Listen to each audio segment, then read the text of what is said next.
जय श्री कृष्णा, जय श्री राम, जय गौ माता, जय राधे श्याम। आप देख रहे हैं तुलसी तपोवन यूट्यूब चैनल और इस वीडियो में हम बात कर रहे हैं कि बहन भाई के भाल के ऊपर तिलक कैसे करे। और भाई लोगों को मैं निवेदन करना चाहूँगा कि आप कितने भी कार्य में व्यस्त हैं, दौज के दिन यानी आज के दिन दौज के दिन अपनी बहन के यहाँ जाइए, क्योंकि यमुना ने ये वरदान में अपने भाई यमराज से मांगा है कि जो भाई लोग इस द्वितीया को यम द्वितीया के दिन अपने बहन के घर में बैठकर अपना मुंह जूठा करेंगे यानी भोजन करेंगे, भले ही भूख ना हो, दौज के दिन द्वितीया के दिन बहन के घर जरूर कुछ न कुछ खाइए।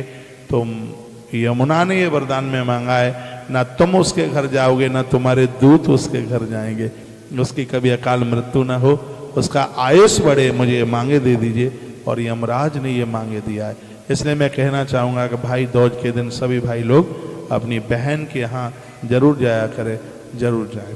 और बहन तब तक भोजन नहीं करती है जब तक भाई के भाल के ऊपर तिलक नहीं कर देती, तब तक वो अन्न नहीं खाती। इससे भाई की आयु बढ़ती है, उम्र बढ़ती है, भले ही कितना भी बज जाए, 12 बज जाए, 4 बज जाए, शाम का 6 बज जाए, जब तक भाई के भाल के ऊपर वो तिलक नहीं कर लेती। अब भाई नहीं आ पा रहा है तो फिर आप फोन कर दीजिए, अपनी भतीजी को बोल दीजिएगा और उसे बोल दीजिएगा तिलक करने के लिए। उसे कह देना, कोई भी कन्या घर में है, कोई भी बेटी है, भाई दौज के दिन भाल के ऊपर हल्दी का तिलक, उसमें थोड़ा कुमकुम और थोड़ा सा उसमें दही और थोड़ा सा गंगा जल ये डालकर, केसर है तो थोड़ा केसर और डाल दीजिए, उसको ठीक से मिलाइए और फिर भाल के ऊपर तिलक करके और उसमें चावल लगाइए। चावल लगा के भाई की आरती उतारी जाती है, मीठा खिलाया जाता है उसको, फिर उसकी झोली में नारियल का गट्टक और बतासा ये दिया जाता है। इससे भाई की उम्र बढ़ती है। आइए भाई दौज की मैं एक कथा सुना दूं आपको, पौराणिक कथा है, हो सकता है आप पहली बार सुन रहे हो, तो ये 1 मिनट में मैं आपको एक कथा सुनाता हूँ। 7 बहनों के बीच में एक भाई था, बहनें 7 थी और भैया एक ही था। वो भाई दौज के दिन तिलक कराने के लिए 7 बहनों के यहाँ गया, तो उसने बड़ी बहन से आरंभ किया और उन बहनों ने भोजन भी नहीं किया भाई के लिए, और लास्ट में वह अपनी छोटी बहन के यहाँ पहुँचा। तब तक सूरज हो चुका था, तब वह पहुँचा, बहन इंतजार में थी, प्रतीक्षा में थी। तो भैया आया तो उसने इसी विधि से तिलक किया जो मैंने विधि आपको बताई है, और बड़ा आनंद हो रहा था। भाई जाने लगा तो बहन ने कहा, नहीं भैया रात हो गई है, सुबह चला जाना। भाई को रोक लिया गया तो भोर में चकिया चलाई, उसने आटा बनाया और आटे के उसने लड्डुआ बनाए, और भोर में उसको निकलना था। कहा भैया रास्ते में कहीं भूख लगे तो ये लड्डू खा लेना, पानी पी लेना। तो उसने 7 लड्डुआ बना करके उसको दे दिए, और जब वह चला अर्ध रास्ते में एक पेड़ के नीचे बैठ करके वो लड्डुओं को खाने की कोशिश में था। इतने में क्या हुआ कि आंगन में कुत्ता बैठा हुआ था, कुतरा बैठा हुआ था। बचा हुआ जो कुछ लड्डू था उसको उसने फोड़कर उस कुतरे के सामने डाल दिया। जैसे उसको डाला सामने तो कुतरे ने, जैसे कुत्ते ने वो खाया, तत्काल उसकी मृत्यु हो गई। अब बहन ने सोचा ये हुआ क्या है, तो दौड़ करके उसने चक्की का पटा उठाया तो देखा कि उसमें एक सांप पिस गया था आटे के साथ में। वो बहुत जोर से दौड़ से करके भागी, कुछ पराठे लेकर के गई थी, बने रखे थे, और वो भाग करके और भाई के पास में पहुंची तो देखा कि भाई बस लड्डू लेके खाने ही वाला था। इतने में जाकर के उसने उसको जाकर के छीन लिया, उसको पराठे दे दिए खाने के लिए। कहा भैया इसमें सांप धोखे से पिस गया है और ये खाने के लायक नहीं है, और उसने उसको जमीन में उन लड्डुओं को गाड़ दिया, किसी जीव के मुंह में ना वो लग जाए इसलिए। भैया ने कहा बहन गले में पराठा अटक रहा है, पानी की व्यवस्था कर दो। जब वो बहन किसी सरोवर पर पानी लेने के लिए गई, ये भाई दौज की कथा है, वो पानी लेने के लिए गई तो वहाँ एक बूढ़ी माता कुछ लिख रही थी। तो उस बहन ने पूछा, दादी माँ ये तुम क्या लिख रही हो? तो उसने कहा ये मैं तेरे भाई का भाग्य लिख रही हूँ। तो उसने कहा मेरे भाई का क्या भाग्य है? कहा 3 प्रकार से तेरे भाई की मौत होगी।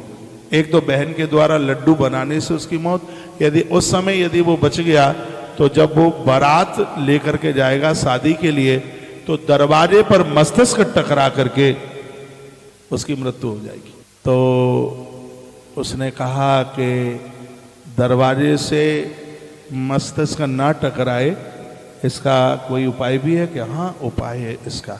यदि दरवाजे का पूजन कर दिया जावे तो उसके प्राण बच सकते हैं। यदि वहां से भी वो बच गया तो मंडप के नीचे जब भांवर पड़ रही होगी तो उस समय एक सिंह आकर के उसको उठा करके लेके चला जाएगा, उसकी मृत्यु हो जाएगी। वो रो पड़ी बहन का वहां से भी कोई बचने का उपाय है क्या? हाँ, उपाय है। वो है माँ भगवती का नवाहन मंत्र, ओम ऐम ह्रीम क्लीम चामुंडाई विचई। माँ दुर्गा की पूजा के द्वारा वो बच सकता है, नहीं तो मैंने लिख दिया है कि उसके बचने के कोई भी मौके नहीं होंगे। और वो सुन करके प्रणाम करके वो चली, भाई को पानी पिलाया। और ये भाई दौज के बाद में जो देव उठनी एकादशी आती है उसी दिन का उसका विवाह था, उसी दिन की उसकी शादी थी। तो बहन ने कहा भैया मुझे घर जाना है, माँ के पास जाना है। बहन ने कहा कोई बात नहीं, बाद में आ जाइए। कहा बहुत चल के आ गई हूँ, शादी का समय नहीं तो मुझे जाना है। तो वो चली गई, संग में चली गई। दौज को तीज को वो घर पर पहुँचे, सब तैयारियाँ हुई। पहले स्त्रियों को जाने की अनुमति नहीं होती थी बारात में, लेकिन वो रोग आकर के और वो चली है। और जैसे ही वो पहुंची बारात में तो यों ही वो भाई सामने दरवाजे पर पहुंचा, उसी समय यमराज उसके प्राणों को लेने के लिए आ गया। लेकिन बेमैया ने कहा था, उसने दौड़ करके थाली लेकर के आई और दरवाजे पर जाकर के हल्दी लगा दी, उसके प्राण बच गए। तब से आज भी दरवाजे की पूजा होती है। जब दूल्हा जाता है ना, जो दरवाजे की जो पूजा होती है, तभी से ही दरवाजे की, आप शादियां पढ़ते हैं सुन लो, ये दरवाजे की पूजा तब से ही आरंभ हुई है। इससे बर के प्राण सुरक्षित रहते हैं। इसलिए जब भी ये विवाह होते हैं परंपराओं को ये निभाइए। कहते हैं कि दरवाजा हो रहा है, ये दरवाजा इन्हीं आफतों को काटने के लिए उसमें पूजा होती है।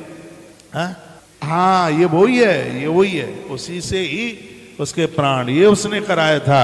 उसके तत्पश्चात जब मंडप के नीचे बैठे भावरें पढ़ने को जा रही थी तो एक सिंह चल करके आ गया। तो यहाँ पर जो गौरी गणेश की पूजा होती है और ये इसीलिए है। और जैसे ही माँ भगवती भवानी का आह्वान किया, माँ जगदम्बा वहीं प्रकट हो गई।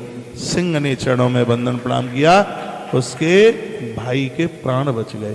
मैं इस वीडियो से कहना चाहूँगा, भाई दूज की तो मैंने वीडियो आपको सुनाई है, आप बैंड वालों को, बाजे वालों को, तमाम कितनों को क्या क्या पैसा दे देते हैं, लेकिन वर वधू के प्राण सुरक्षित रहते हैं एक ब्राह्मण के मंत्रों के द्वारा। ब्राह्मणों को दक्षिणा देते हैं तो पेट में गैस बनती है, पेट में दर्द होता है, मीटिंग होती है।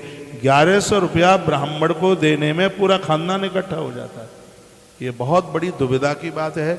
मैं कहना चाहूँगा वर और वधू के स्वस्थ जीवन के लिए, वर की लंबी आयु के लिए और उस बेटी के कष्टों के निवारण में इस ब्राह्मण के मंत्रों की बहुत बड़ी व्याख्या है। इस बहन ने ये बात कही थी और बहन ने कहा था कि जिस विवाह में ब्राह्मण के मंत्र नहीं बोले जाएंगे वो दाम्पत्य खुश नहीं रह सकता अपने आप में। मेरे भाई के प्राणों को ब्राह्मण देवता के मंत्रों ने बचा लिया है, ये उस बहन ने कहा।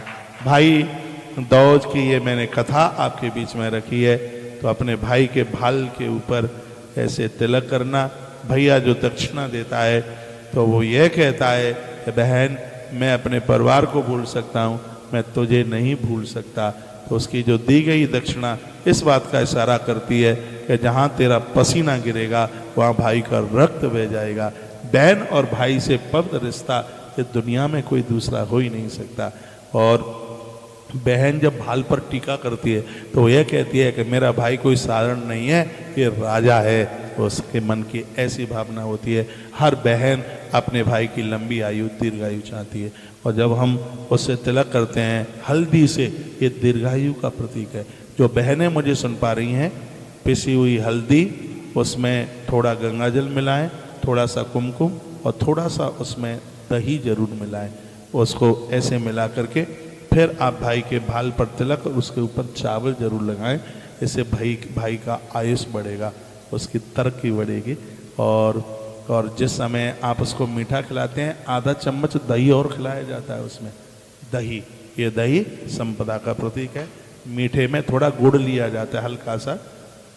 क्या क्या खिलाया जाता है उसमें? थोड़ा सा गुड़ लिया जाता है, थोड़ा सा दही लिया जाता है, आटे की पंजीरी और बनाई जाती है, थोड़ी पंजीरी बना करके रख दी जाती है। फिर उसको चम्मच से बहन अपने भाई को चटाती है। अपने भाई को खिलाती है और फिर वह उसकी झोली में कट नारियल का जो सूखा गोला होता है वह है और बतासे ये उसकी झोली में देती है। भैया उसको दक्षिणा दे करके उसके चरण छू करके बहन का आशीर्वाद लेता है। आपने भाई दौड़ की ये वीडियो पूरी सुनी, बहुत बहुत धन्यवाद आपके लिए। Thank you very much.